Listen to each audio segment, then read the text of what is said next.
వచ్చి వర్షం అందిస్తారు. అందులో లేచి నిలబడదాం ఒకసారి. ఒక్క పల్లవి పాడుకుందాం. మన ఆరాధన పుస్తకం పాట పల్లవి మాత్రం పాడుకుని వాక్య సందేశం. క్రీస్తు లేచెను హల్లెలూయా, క్రీస్తు నన్ను లేపెను.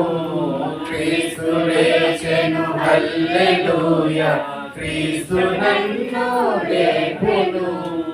యేసు నాద సత్యము ఇలను చాటుడి నిత్యము. క్రీస్తు లేచెను హల్లెలూయా, క్రీస్తు నన్ను లేపును. మృతుల పునరుద్ధాన పంటకు ప్రథమ ఫలమగు క్రీస్తులో. మృతుల పునరుద్ధాన పంటకు ప్రథమ ఫలమగు క్రీస్తులో.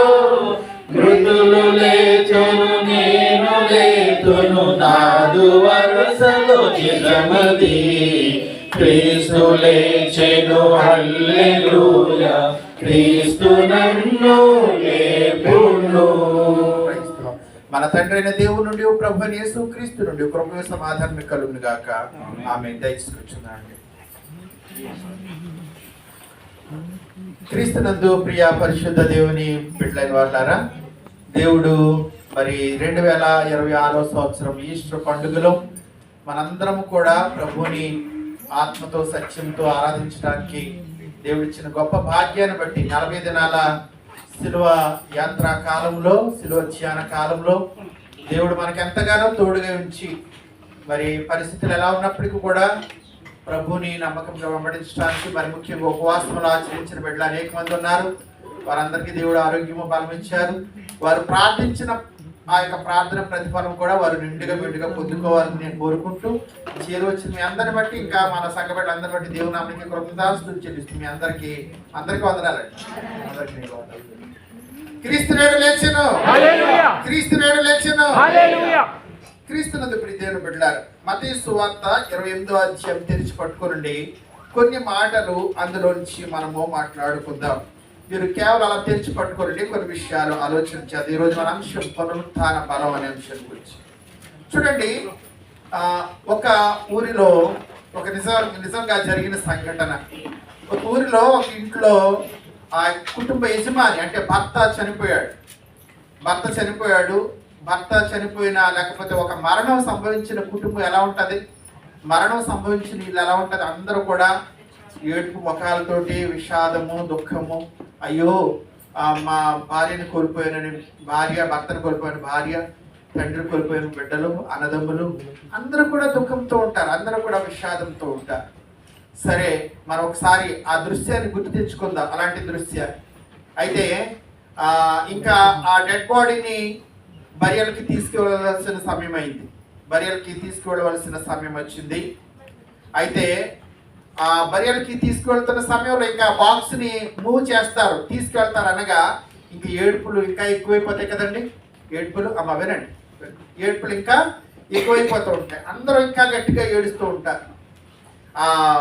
ఎవరైతే సంఘ పెద్దలు పాస్టర్ గారు అందరూ కూడా అక్కడ ఉన్నారు. అయ్యా ఇంకా బాడీని తీసుకెళ్దాం పదండి అనేటప్పటికీ ఆ బాడీని లేపుతుంటే ఇంకా ఆ భార్య, అయ్యో ఇదిగో నా జీవితం అంతా ఇప్పుడు చీకటైపోయింది, ఇప్పుడు నేనేం చేయాలి, నాకు దిక్కెవరు, నాకు నాదుడు ఎవరని ఊరికి ఇంకా బాగా దయచేసి తీసుకెళ్ళదని బాగా విలపిస్తుంది ఆ భార్య. ఒక 10 నిమిషాలు అయింది, పావుగంట అయింది, ఆమె ఇంకా అసలు ఏమాత్రం ఒప్పుకోవట్లేదు. ఇంకా చూసి అందులో ఒక పెద్ద ఆయన అన్నారంట, మరి ఆవిడ కూడా ఎత్తే ఆ బాక్స్లో పడేంటారు అన్నారు. ఆ యొక్క బాక్స్లో అనేటప్పటికి టక్మని ఏడుపు ఆగిపోయింది. ఎందుకంటే ఒకసారి గుండె గతుకుమాను. ఈ సమయాన్ని మనం ఈ మాటను నేను చెప్తున్నానంటే, ఈ ప్రపంచంలో ధనవంతుడికైనా పేదవాడికైనా గొప్పవాడికైనా దరిద్రుడికైనా ఏ కులమైనా ఏ మతమైనా ఏ భాష అయినా ఏ దేశమైనా అందరినీ భయపెట్టేది ఏమిటంటే మరణం.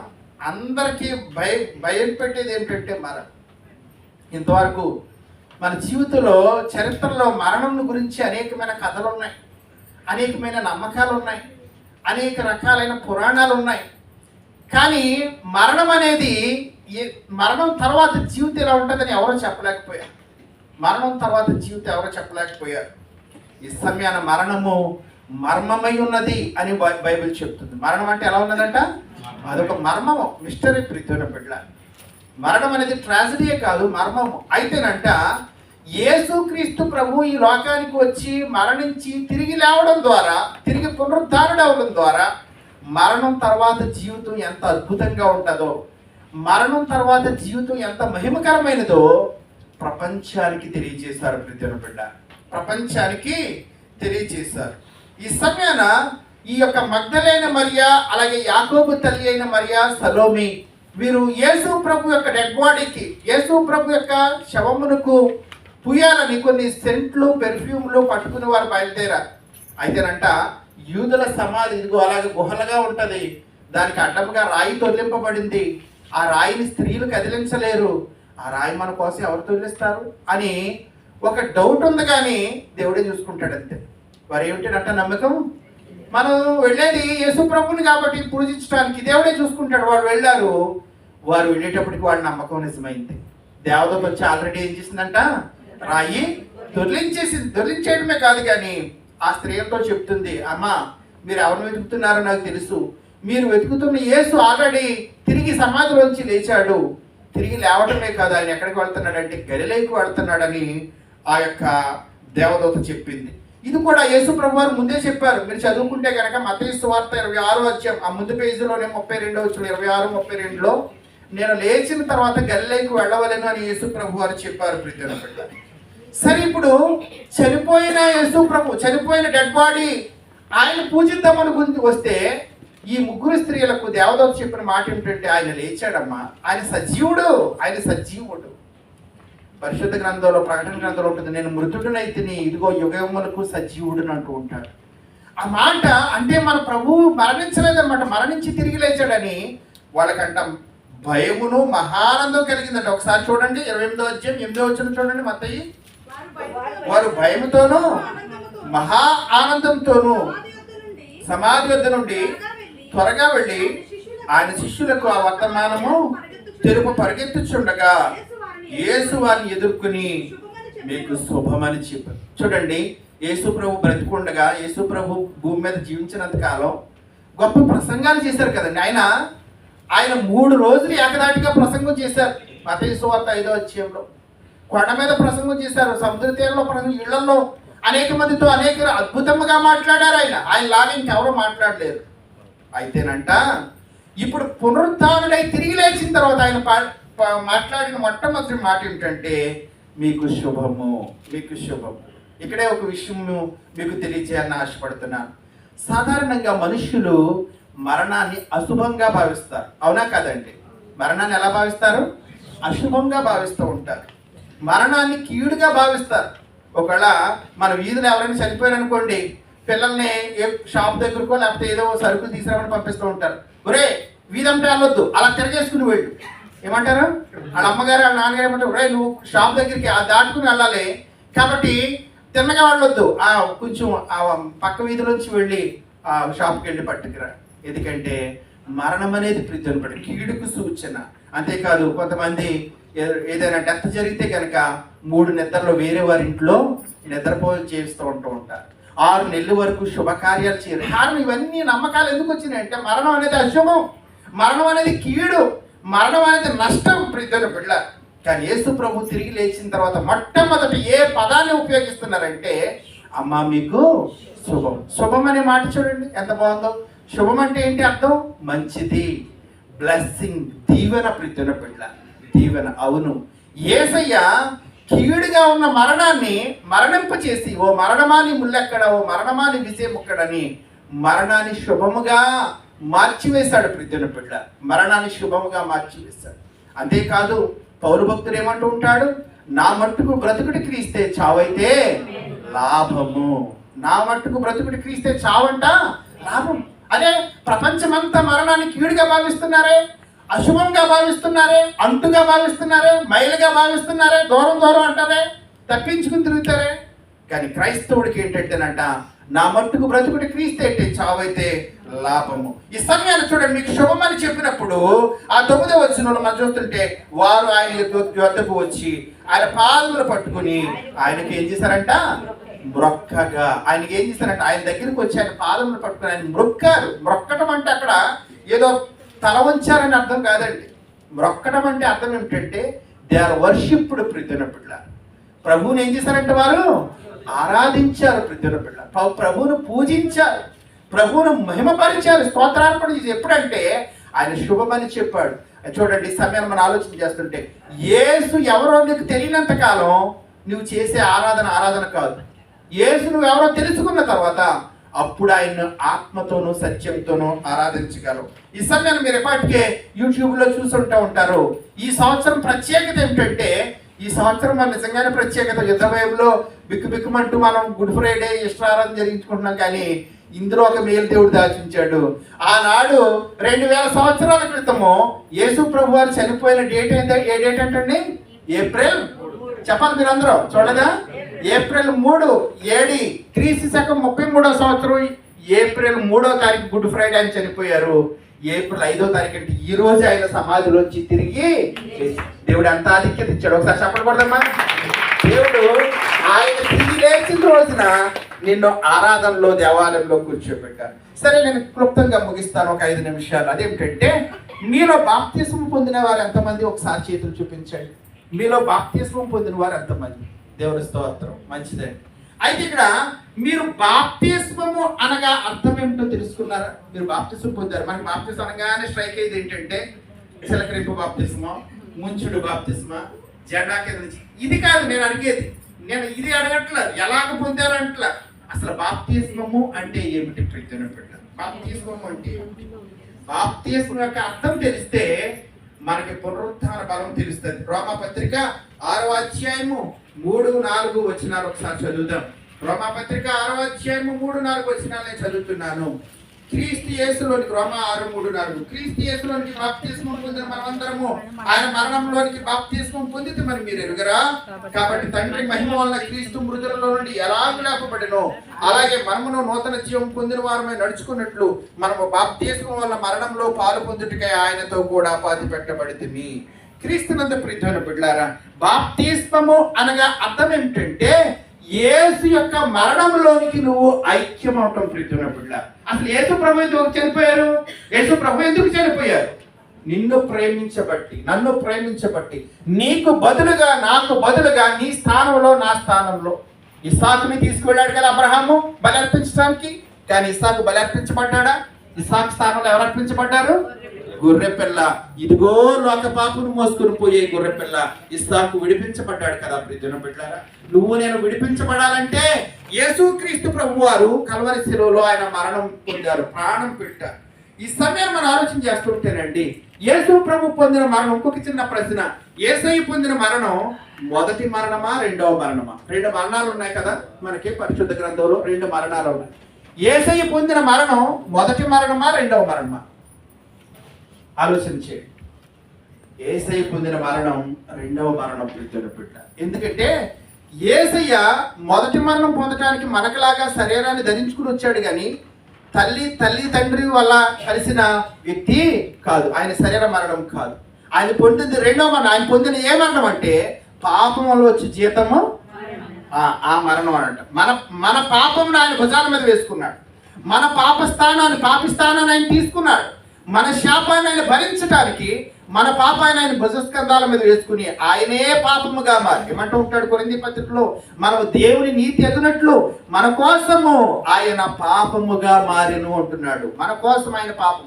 ఆయన పరిశుద్ధుడు, ఆయన నిర్దోషి, నిష్కల్మషుడు, పాపంలో చేరక ప్రత్యేకంగా ఉన్నవాడు. జన్మంలో ఏమిటి, జీవితంలో ఏంటి, అసలు ఏ కోశాన, మాటలో కానీ, చూపులో కానీ, నడకలో కానీ పాపం లేనివాడు. మన పాపం అంతా ఆయన భుజాల మీద వేసుకుని ఆయన మరణించాడు కదా. ఆయన మరణించడం ద్వారా చూడండి, పూర్వీకులు, మన పితరులు ఎందుకు ఈ 40 దినాల ఈ యొక్క లెంటు కాలము, 40 దినాల ప్రార్థనలు ఎందుకు పెట్టారంటే, ఈ సిలువ అనేది 1 గంట, 1 అరగంట, 1 రోజు ధ్యానిస్తే అయిపోయేది కాదు. 40 దినాల పాటు నువ్వు క్రమముగా అసలు ఆయన సిలువ మరణానికి కారణం ఏమిటి, అందులో నీ ప్రమేయం ఏంటి, నీ పాత్ర ఏమిటి, ప్రియమైన బిడ్డలారా. కాబట్టి ఇవన్నీ తెలుసుకోవడం కోసం 40 దినాల కూడికలను ఏర్పాటు చేశారు. కాబట్టి శిలువ మరణం అనేది ఆషామాషి మరణం కాదు ప్రియమైన బిడ్డలారా. ఏదో ఆయన్ని చేతులు కాళ్ళలో మేకులు కొట్టింది కాదు. అసలు ఆయన మరణం ఎంత తీవ్రమైనదో చెప్పడానికి పదమే దొరకట్లేదంటే, ఇంగ్లీష్లో పదమే దొరకలేదు. ఈ మధ్య కాలంలో కొత్త పదం కనిపెట్టారు ప్రియమైన బిడ్డ. కాబట్టి సమయాన్ని మనం ఆలోచన చేస్తుంటే ఇప్పుడు యేసు ప్రభు అంత ఘోరమైన మరణం, అరచేతుల్లో కాళ్ళల్లో మేకులు, తల మీద ముళ్ళకిరట్టం, పక్కలో బల్లెపు పోటు, నిలువెల్ల కొరడా దెబ్బలు, ఇవన్నీ రెండవ మరణాన్ని సూచిస్తున్నాయి ప్రియమైన బిడ్డలారా. అది మొదటి మరణం కాదు, రెండవ మరణం. ఎందుకంటే మరి యేసు ప్రభు మరణం నుంచి మనం తప్పించాడు. మనం అందరం కూడా మరణిస్తున్నాం కదా. మన వయసు అయిపోయిన తర్వాత 70 సంవత్సరాలు 80 సంవత్సరాల తర్వాత మరణిస్తున్నామా లేదా? కాబట్టి మనల్ని ఏ మరణం నుంచి తప్పించడానికి ఆయన చనిపోయాడంటే కల్వరి శిలువలో. రెండవ మరణం తప్పించడానికి ఆయన కల్వరి శిలువలో ఆయన పొందిన మరణం రెండవ మరణం ప్రియమైన బిడ్డలారా. కాబట్టి ఆయన మరణం ఎంత తీవ్రమైనదో, ఎంత క్రూరమైనదో, ఎంత కఠినమైనదో, నువ్వు పొందవలసిన రెండవ మరణం ఎంత భయంకరమైనదో నీకు అర్థం అవ్వాలంటే శిలువను ధ్యానించాలి. శిలువ ధ్యానం, ఆయన మరణంలో నువ్వు ఐక్యం అవ్వాలి. ఆయన మరణంలో ఐక్యం అవడం ద్వారా ఏమంటాడు? రోమపత్రిక 6:5 చూడండి, ముగిద్దాము. రోమ 6:5 మరియు ఆయన మరణం యొక్క సాదృశ్యమందు మనతో ఐక్యము గలవారమైన యెడల ఆయన పునరుత్థానం యొక్క సాదృశ్యమందును ఆయనతో ఐక్యము గలవారు. చూడండి, ఆయన మరణంలో మనం ఐక్యం అయితే అంటాం. కాబట్టి బాప్తిస్మ అంటే అర్థం ఏమిటంటే, కింద చెప్తూ ఉంటాడు కదా, కింద ఏమంటూ ఉంటాడంటే మనము చెప్తూ ఉంటాడు, పైన మనం చదువుకున్న ఇందాక 3వ వచనంలో క్రీస్తు యేసులోనికి బాప్తిస్మం పొందిన మనం అందరము ఆయన మరణంలోనికి బాప్తిస్మం. కాబట్టి మరణం అనేది యేసు ప్రభు శిలువ మరణం మన బాప్తిస్మానికి ముడిపెట్టాడు దేవుడు ప్రియమైన బిడ్డలారా. ఈ సమయాన్ని మనం ఆలోచన చేస్తుంటే చివరిగా ఆయన మరణం మనకు అర్థమైతేనే ఆయన పునరుత్థాన బలం మనకు అర్థమవుతుంది ప్రియమైన బిడ్డలారా. చూడండి, ఉదాహరణకి మీకు చాలా అర్థమయ్యేలాగా చెప్తాను. యేసు ప్రభు అని బంధించారు ఆ యొక్క గెత్సెమనే తోటలో. తీసుకువెళ్తున్నారు, ఎవరో ప్రధాన యాజకుడు అని కైపెట్టి తీసుకెళ్తున్నారు తీర్పు తీర్చడానికి. అప్పుడు పేతురు ఎలా వెంబడించాడు? పేతురు దూరముగా వెంబడించాడంట, ఇష్టం లేకుండా మెల్లగా నడుచుకుంటా. ఈ లోపు అక్కడ చలిమంట వేశారు, ఆ చలిమంట దగ్గర కూర్చున్నాడు. ఒక చిన్న అమ్మాయి 12-13 సంవత్సరం మించదు, చిన్న అమ్మాయి వచ్చి, ఓయి నువ్వు కూడా ఆ గల్లేయుడితో అయ్యేస్తూ ఉన్నావు కదా అన్నది. ఒక చిన్న పిల్ల ముందు పేతురు అబద్ధం ఆడాడా లేదా? నేను కాదని. అబద్ధం ఆడాడా లేదా? చదవలేదు మీరు బైబిల్? కాబట్టి అబద్ధం ఆడటం కాదు, మళ్ళీ వచ్చేది అడుగుతుంది, లేదు నేను చూశాను, ఓ అబ్బాయి నేను కాదు. ఒట్టు పెట్టుకుంటున్నాడు, శపిస్తున్నాడు. ఈలోగా సైనికుడు వచ్చాడు, నువ్వు ఉండటం నేను చూశాను. ఒట్టు పెట్టుకుని శపిస్తున్నాడు. ఎందుకు? ప్రాణ భయం ప్రియమైన బిడ్డలారా, ప్రాణ భీతి. కాబట్టి ఒక చిన్న పిల్ల ముందు నేను కాదమ్మా, నీకు అర్థం అవ్వట్లేదు, నువ్వు ఎవరిని చూసావో. కానీ ఇదే పేతురు యేసు ప్రభు వారు చనిపోయి తిరిగి లేచిన తర్వాత 40 దినాల తర్వాత ఆరోహణమైన తర్వాత ఆయన 50 దినాల తర్వాత చూడండి యేసు ప్రభు వారిని